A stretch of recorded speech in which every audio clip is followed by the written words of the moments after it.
Hello दोस्तों, उदयपुर से BJP सांसद मन्नालाल रावत और बीजेपी सांसद राजकुमार राउत एक बार फिर से आमने सामने हुए। हाँ दोस्तों, मामला इस कदर बड़ा कि सोशल मीडिया पर दोनों के बीच जमकर वार पलटवार हुआ। हाँ दोस्तों, लोकसभा में बीजेपी सांसद के लिए बयान पर बयान राजकुमार राउत ने दिए। हाँ दोस्तों, मामला इस कदर बढ़ गया कि सोशल मीडिया पर भी आ गया। हाँ दोस्तों, जमकर वार पलटवार हुई। लोकसभा में बीजेपी के सांसद ने बयान दिया और राजकुमार राउत ने सवाल खड़े किए। इसके बाद रावत ने भी भारत आदिवासी पार्टी के सांसद पर पलटवार किया। दरअसल रावत ने सदन में मौजूदा मानव शास्त्र पाठ्यक्रम की आलोचना करते हुए इस विषय को नहीं पढ़ाए जाने की मांग कर दी। विशेष तौर पर जो डॉक्टर जीएस धुरिया है वो ये कहते हैं कि आदिवासी हिंदू हैं, ये शब्द भी सभी विश्वविद्यालयों में पढ़ाया जाना चाहिए क्योंकि इसको नेग्लेक्ट किया गया विगत सरकारों ने।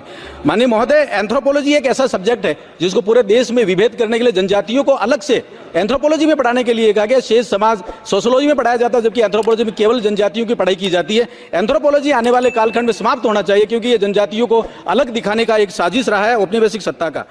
उनका दावा है कि मानव शास्त्र जनजातियों को मुख्य धारा के भारतीय समाज को अलग करके विभाजन को बढ़ावा देता है। इसी मामले पर राजकुमार राउत ने जब सवाल खड़े किए तो रावत ने भी इसका जवाब दिया। डूंगरपुर बांसवाड़ा सांसद राजकुमार राउत ने कहा कि उदयपुर महोदय सांसद में एंथ्रोपोलॉजी यानी कि मानव शास्त्र को खत्म करने की बात करती हैं तो कभी मानगढ़ के इतिहास को पाठ्यक्रम से हटाने की बात करते हैं। कुछ समय पहले आदिवासी शब्द का उपयोग और विश्व आदिवासी दिवस मनाने वाले लोगों को देशद्रोही करते थे। अब जो विषय मानव विज्ञान का व्यवस्थित अध्ययन करवाता है उसी विषय को भारत में बंद करवाने की बात कहते हैं। मन्नालाल रावत ने कहा कि IITI दिल्ली के प्रोफेसर विवेक से चर्चा के बाद मैंने विषय लोकसभा में उठाया था, लेकिन जो की चर्चा की राजनीतिक इकाई थी उनके अवशेष को समर्थन करने के लिए एक महारथी मैदान में आ गया था। इसको समझाना चाहिए कि एंथ्रोपोलॉजिकल सबसे पहले जियोलॉजिकल सर्वे ऑफ इंडिया का भाग था कि 1916 में भारत में लाया गया था।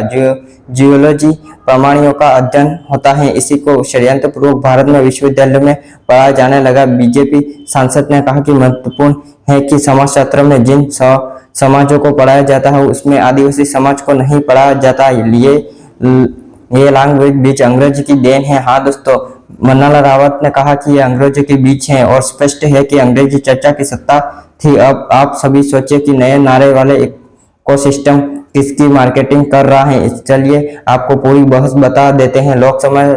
लोकसभा के सत्र के दौरान डॉक्टर मन्नालाल रावत ने भारत में शैक्षणिक और सांस्कृतिक नीतियों को नया स्वरूप देने के उद्देश्य से कई उल्लेखनीय मांगे रखी। उन्होंने मानव शास्त्र विषय को हटाने की मांग करते हुए कहा कि सामाजिक विभाजन बनाने और बनाए रखने के लिए बनाई गई औपनिवेशिक साजिश को दर्शाता है। विश्वविद्यालय के पाठ्यक्रम में से ऐसे पाठ्यक्रम शामिल होने चाहिए जो इस दृष्टिकोण को प्रतिबिंबित करे कि आदिवासी हिंदू संस्कृति का अभिन्न अंग है। उन्होंने मानव शास्त्र विषय को हटाने की मांग करते हुए कहा कि एक सामाजिक विभाजन बनाने और बनाए रखने के लिए बनाई गई औपनिवेशिक सामाजिक को दर्शाता है। उन्होंने यह भी कहा कि डॉक्टर GS ध्रुवे के पाठ्यक्रम आदिवासी हिंदू है को सभी विश्वविद्यालयों में पढ़ाया जाना चाहिए। देश भर में आदिवासियों में भेद करने के लिए मानव शास्त्र को अलग से आदिवासी समाज को पढ़ाया जाता है, जबकि शेष समाज को समाजशास्त्र में पढ़ाया जाता है। सांसद ने मांग की थी कि यह विषय आने वाले समय में समाप्त होना चाहिए। इसी मांग पर